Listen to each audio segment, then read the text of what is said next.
What if everyone knew when they were going to die? Death. It's the ultimate, inescapable inevitability of our mortal lives. A long and often ominous shadow over our everyday existence. And despite centuries of scientific research and eons of religious philosophy, we still don't really understand it. Contemporary medicine does offer an ever-growing list of tips, tricks, and theories on how to prolong our lifetime on Earth, or at least increase our chances of living past a certain age. And yet, with life expectancy figures steadily rising in the 21st century, the advances we've made have brought positive results. In 2015, the World Health Organization reported that the average global life expectancy had risen to 71.4 years, a 5-year increase since the year 2000. Women are more likely to live longer than men, and Western Europeans hold the highest average by region, though Japan tops the scale for individual countries.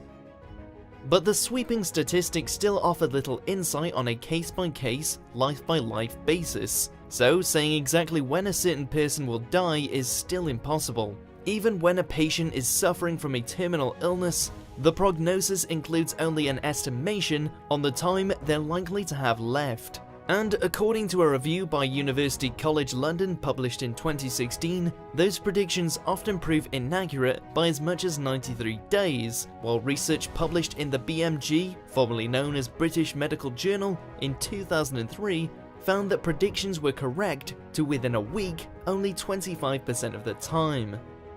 But what if we did have a greater grasp on the great beyond? What if there was no need for educated guesswork because we were actually born knowing when we were going to die? How would the world be different if everyone had a predetermined death day?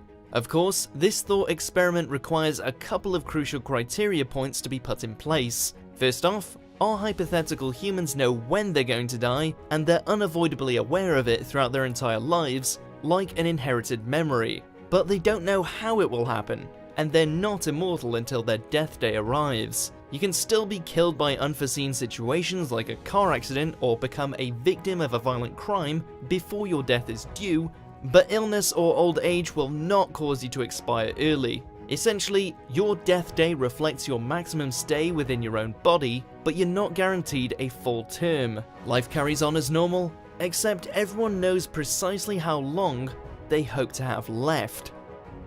But back to the matter in hand. Death days and how they would definitely change the world. Strangely, our general interest in our own health and well-being would probably plummet.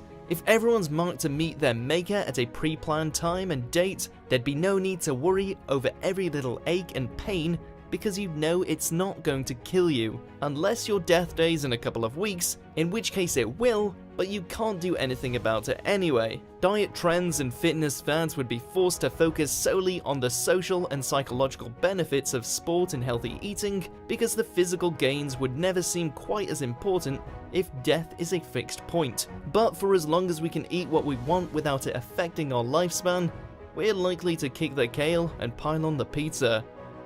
And the reckless abandon wouldn't end there. Life insurance would obviously be non-existent, along with most types of insurance scheme, loan agreement, or saving system, because our conventional sense of value would be completely rewritten. Any purchase that's made, experience that's bought, or journey that's planned would be evaluated by the percentage of our time it takes and the percentage we're willing to part with. So time really would be money, and you'll never be richer than at the beginning of your life when your death day is furthest away.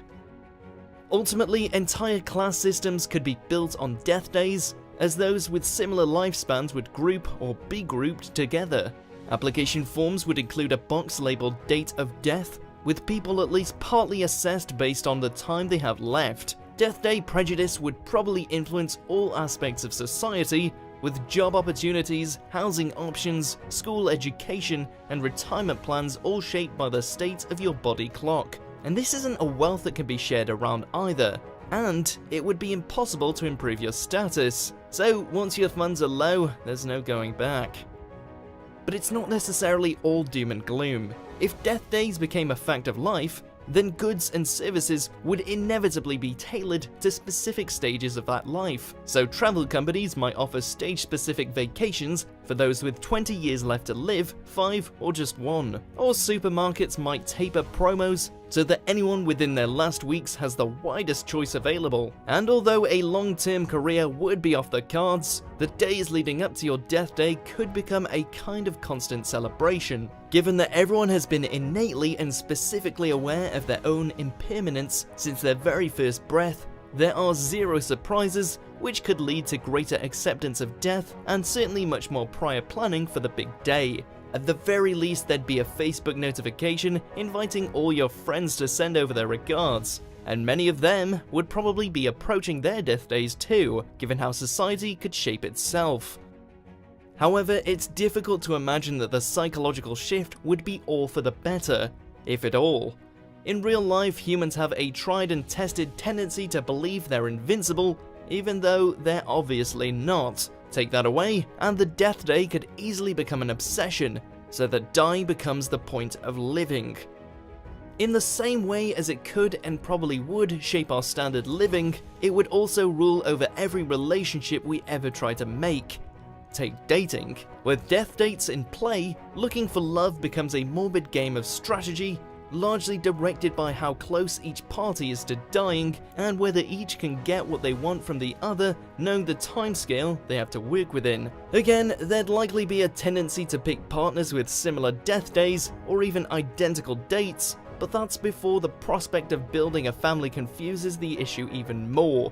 Here's where family planning truly takes hold, as couples would likely only have children if they can ensure a minimum time to look after them and see them grow. It might be a personal choice, but it could also become a legal issue, with pregnancies outlawed if the parents fall below a minimum requirement of years left to live. But that implies that there's a government to make any type of law in the first place, which there might not be. Armed with the knowledge of our own day of reckoning, the human race would be much less likely to toe the line for authority figures at all. Behaviors could become much less predictable, and anarchy could rule. Who needs any kind of work ethic if you're living on limited time? What's to stop you from telling everyone what you really think of them if you've only got hours to go? While the majority of people would hopefully rein in the hate to spend their remaining time with loved ones instead, death dayers could become some of the most volatile, violent, and dangerous people around. And seeing as every day's a death day for someone, the situation would need around-the-clock policing by a police force innately aware that one day it'll be their death day too. With absolute assurance that they'll face no consequences for their actions, anyone could do anything on the eve of their own demise, knowing that their fate is already sealed and they won't be around for the aftermath. And here's where things could get really ugly, with crime sprees and even mass murders going unpunished, ending the lives of victims before their death day is due. So, regardless of what an individual's state of mind seems to be, it's quite conceivable that death day should necessitate some kind of forced isolation or even imprisonment for people whose time is almost up, even for the well-meaning types who only want to spend their last supper with family and friends. Should society take this direction, then people would probably be plucked from their daily routines without prior warning to avoid any kind of cognitive countdown setting in. So everyone would live in fear of whenever their freedom might be taken away from them. Again though, that's only if there was a government to man the system, which there probably wouldn't be. On a lighter note, while death days could bring about all sorts of self-inflicted struggle and destruction, they could also inspire us to work together to solve the ultimate problem: how to beat your own date of death. Whole branches of science and industry would likely be dedicated to how and why death dates exist, with specialists striving to achieve the impossible by living longer than their allocation. At the very least, the Death Day world versions of doctors and nurses could offer some kind of medicine to make death easier, and there would still be a need for professional healthcare, even if our own interest in personal health has decreased, because some causes of death could still steal months or years from what would otherwise be a comfortable life. There'd also likely be a booming black market for non-prescribed, illicit substances, which could even claim to help you forget your death day on a temporary basis, so there'd be a constant incentive for science to defy the death day, if only to reduce the wave of addiction to those drugs. While their fated date could send lots of people mad, it could also galvanize the human race into working toward a common goal. In amongst the conceivable chaos, the everyday man, woman, and child could look on the bright side, fill their days with worthwhile pursuits, enjoy the time they're given, and try to improve the planet for whoever's scheduled as the next generation. General self-esteem might actually improve too, because no one would worry over the small stuff, and bucket lists could become custom-built itineraries ready to tick off whenever your life's plan makes time for it. But wouldn't we still be missing something? Even in this super safe ideal of the death day debate, the lack of spontaneity leaves it seeming fairly somber, and the constant conveyor belt of everyday existence has never been plainer to see. Again, the date of our death would be the reason we live, and that's just never going to work.